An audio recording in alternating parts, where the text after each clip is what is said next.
Hello and welcome back to Wondrous Minds and welcome back to Obscura. Now, the Andaman and Nicobar Islands has been in the news recently for the Great Nicobar Transshipment Hub project, a very ambitious project which will require cutting 10 lakh plus trees and will permanently change the economy, geography, culture, and the islands as we know them. It is touted to be India's next Singapore, and while the ecological problems are being debated, the the importance of that to make India one of the major hubs of that region is something that, of course, there will be multiple debates on it. The importance of that is unquestionable. The importance of the islands itself is undeniable for India. The strategic location of these places are immense and it has shown throughout history. Now, here's a trivia of history. Uh, uh, you might think that which were the first empires to actually go and settle in these islands or have these islands a part of their empire.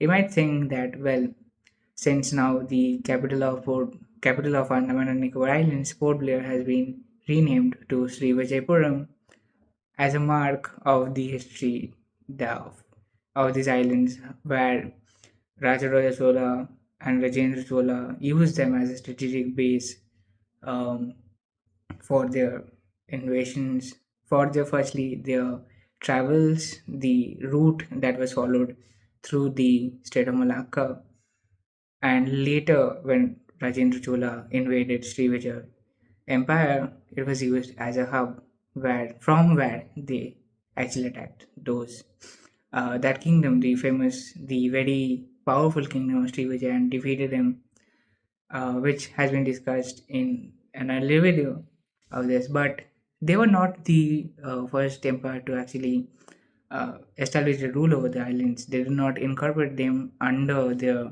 rule. So, was it the British? Well, actually, no. And the first empires to actually incorporate these islands as a part of their empire was the Marathas, surprisingly. Now, if you remember the Battle of Vijayadurga, I had mentioned that the Colaba State was founded by Kanhoji Angre. And Kanhoji Angre and the Colaba State were actually the first to incorporate the islands as a part of their empire. It is said that they had established a naval base over these islands, while there has been no actual archaeological evidence to support that. But we do know that it was used as a temporary maritime base for Maratha ships in the 17th century. That is when the Colaba state existed. And this is the Maratha Empire had incorporated these as a part of India, as a part of the Maratha Empire, long before the British actually established their base. And the British also were not the first European settlers to actually arrive in that in these islands. It was actually the Danes.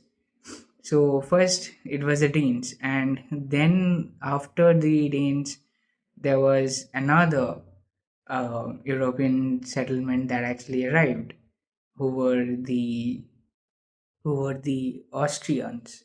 So Austria had actually taken over the Danish East India Company's left land.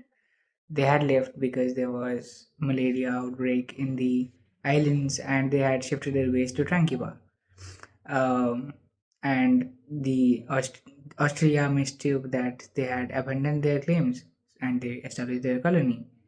But later on, the British came. They established a naval base, and then they took over the land that Australia had claimed as their own, and then became the first permanent settlers of the island were the British only.